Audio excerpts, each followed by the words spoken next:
A paisagem dourada da savana africana pulsa com vida, mas sob o sol escaldante, a paz é uma ilusão frágil. Aqui, o território não é apenas reivindicado por direitos de nascença. Ele é conquistado, defendido e disputado em demonstrações brutais de força bruta que ecoam por quilômetros. Quando a água se torna escassa ou o domínio é desafiado, dois pesos pesados da natureza se preparam para o confronto. De um lado, a torre de pele e presas, do outro, um tanque blindado com um chifre mortal. Será que a altura e o alcance do elefante africano podem superar a investida devastadora do rinoceronte territorial? Estamos prestes a mergulhar na dinâmica dessa batalha de titãs para revelar quem realmente reina soberano na savana. Para entender esse duelo, precisamos começar pela base de tudo, a biomecânica pura. De um lado, temos o elefante africano, um gigante que pode facilmente atingir 6 toneladas, uma verdadeira montanha de massa muscular e óssea em movimento. Sua energia cinética em uma carga é simplesmente colossal, comparável à de um veículo em alta velocidade. Do outro lado, o rinoceronte branco não é menor em imponência, ele é uma fortaleza de alta densidade, com até 2,5 toneladas de puro músculo compactado, montado sobre uma estrutura baixa que lhe confere um centro de gravidade inabalável. A questão não é apenas quem é maior, mas quem consegue aplicar sua massa de forma mais eficaz no momento do impacto. O confronto também é uma batalha de armas evolutivas especializadas.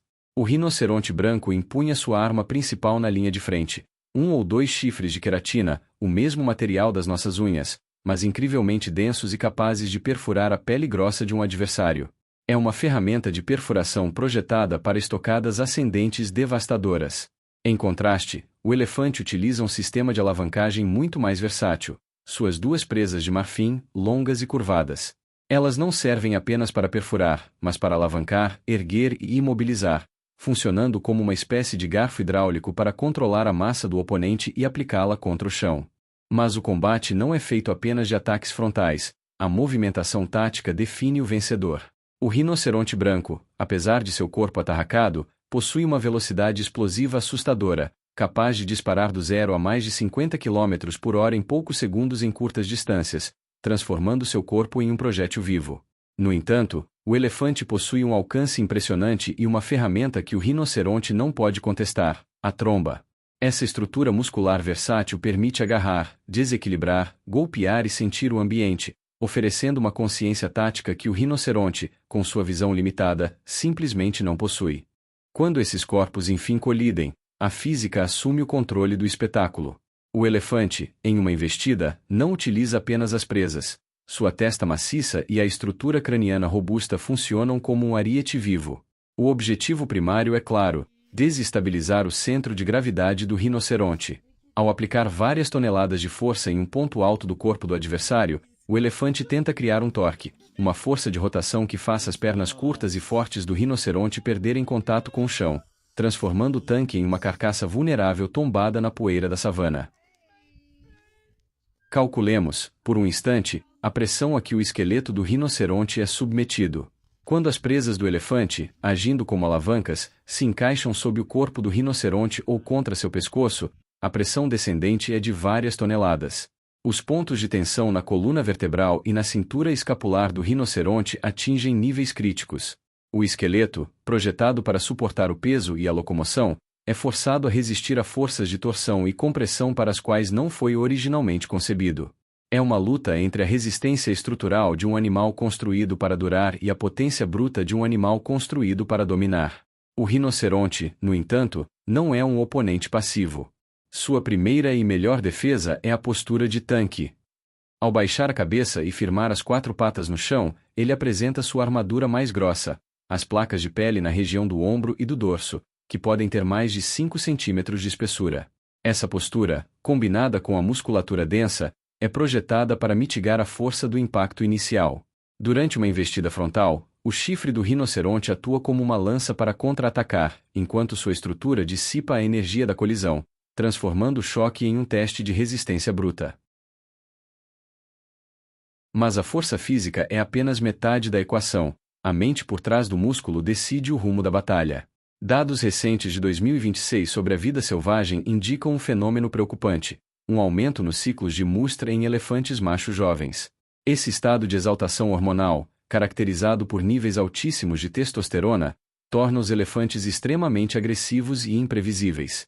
Esse aumento hormonal tem levado a encontros não provocados com rinocerontes, onde o elefante, movido por um impulso químico incontrolável, busca confronto não por recursos imediatos, mas pelo simples imperativo biológico de dominar. Do outro lado do confronto, o rinoceronte opera sob uma psicologia completamente diferente, mas igualmente volátil. Sua natureza é hiperterritorial, e ele vive em um mundo de sons e cheiros amplificados por sua visão notoriamente deficiente. Incapaz de avaliar claramente a ameaça à distância, seu cérebro reptiliano desencadeia ataques preventivos contra qualquer intruso percebido. Onde o elefante vê um desafio hormonal, o rinoceronte vê uma invasão de seu espaço sagrado. Essa incompatibilidade perceptual é a faísca que acende a pólvora, transformando um simples encontro em uma batalha campal por questões de honra territorial e instinto de sobrevivência. Em meio ao caos de um combate de megafauna, a inteligência e a tomada de decisões táticas emergem como fatores diferenciais. O elefante, conhecido por sua memória e capacidade de resolução de problemas, pode usar sua tromba para testar as defesas do rinoceronte, buscando uma abertura nas laterais. O rinoceronte, por sua vez, confia em sua programação instintiva, avança, recua e gira com uma determinação robótica. A questão que se coloca é: a inteligência flexível e adaptativa de um elefante pode sobrepujar a agressividade focada e implacável de um rinoceronte em um confronto de vida ou morte. É o cérebro contra o instinto em sua forma mais pura e perigosa. O cenário onde esse duelo ocorre é um personagem por si só, influenciando cada movimento e estratégia. Na savana aberta, com sua vegetação esparsa e linhas de visão desobstruídas, o elefante encontra seu território ideal de combate. Sua altura imponente, que pode ultrapassar os 4 metros, oferece uma visibilidade privilegiada para monitorar os movimentos do rinoceronte a longa distância. Essa vantagem visual permite que o paquiderme antecipe cargas e execute manobras de flanqueamento, usando sua amplitude de movimento para circular o adversário e atacar por ângulos onde as defesas do rinoceronte são menos eficazes, transformando a planície em um ringue sob medida para seu estilo de luta.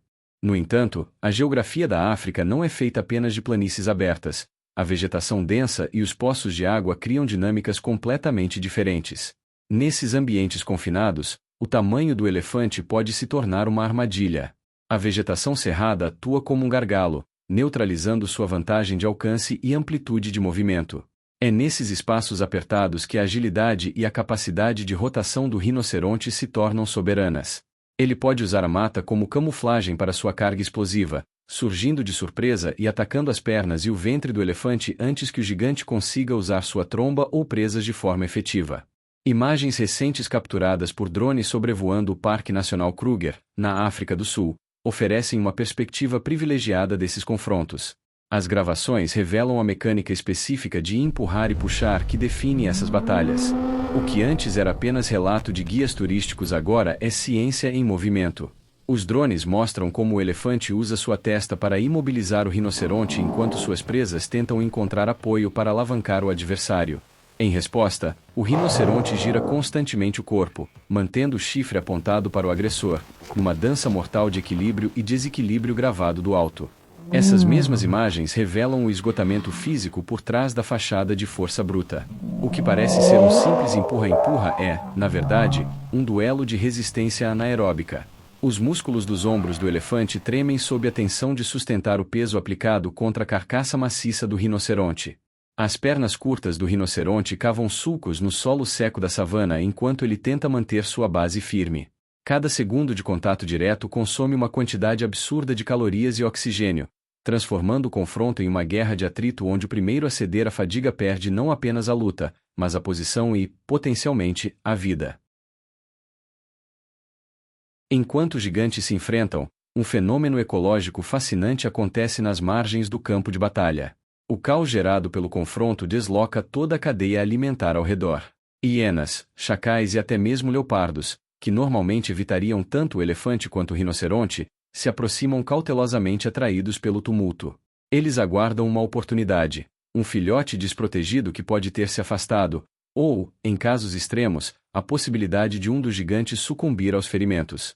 O confronto dos titãs se torna um evento que reorganiza temporariamente a hierarquia dos predadores de subnível da savana.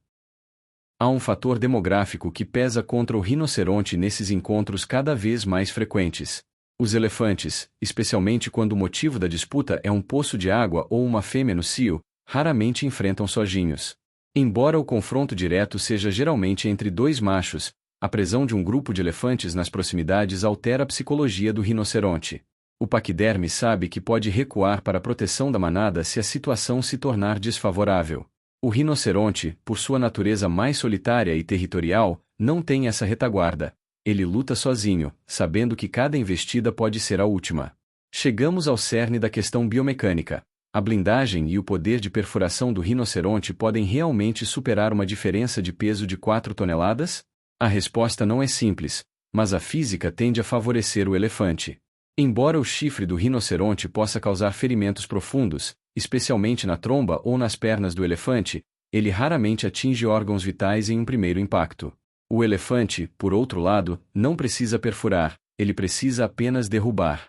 Uma vez que as 6 toneladas de massa do elefante se concentram em imobilizar e pressionar o rinoceronte contra o solo, a blindagem se torna irrelevante. O fim do confronto não encerra seu impacto na savana. O deslocamento de predadores de subnível, como mencionado anteriormente, é apenas o começo das consequências ambientais. A vegetação ao redor do local da briga é completamente destruída, pisoteada pelos passos pesados e pelos corpos que rolam no chão. Árvores jovens são derrubadas, arbustos são arrancados. Esse dano colateral altera a paisagem local por anos, criando clareiras que podem se tornar novos pontos de passagem para outros animais ou, ironicamente, novos locais de disputa no futuro, num ciclo de destruição e regeneração forçada. Ao sintetizar todos os dados, desde a biomecânica até as imagens de drones e o comportamento hormonal, um veredito começa a se desenhar na poeira da savana. O rinoceronte branco é uma máquina de combate formidável, um guerreiro de curta distância com uma arma letal e uma defesa quase impenetrável. No entanto, o elefante africano opera em uma categoria de peso diferente. Sua vantagem não está apenas na massa, mas na versatilidade tática, na inteligência para explorar fraquezas e na capacidade de transformar o ambiente em seu aliado. O rinoceronte vence batalhas rápidas, o elefante vence a guerra territorial. E assim, ao final dessa análise aprofundada, a hierarquia da megafauna africana se reafirma não pela ferocidade, mas pela massa biológica bruta combinada ao armamento evolutivo especializado. O elefante africano carrega o título de rei da savana não por ser o mais agressivo, mas por ser o mais impossível de ser desalojado. O rinoceronte branco permanece como seu principal desafiante, um gladiador solitário cujo respeito é conquistado a cada carga explosiva. Juntos, eles formam o duelo mais impressionante do reino animal, um espetáculo de força, resistência e instinto que continuará ecoando pelas planícies africanas enquanto houver território para ser disputado. E com isso finalizamos por hoje. Curte o vídeo e se inscreva para receber a notificação dos próximos vídeos.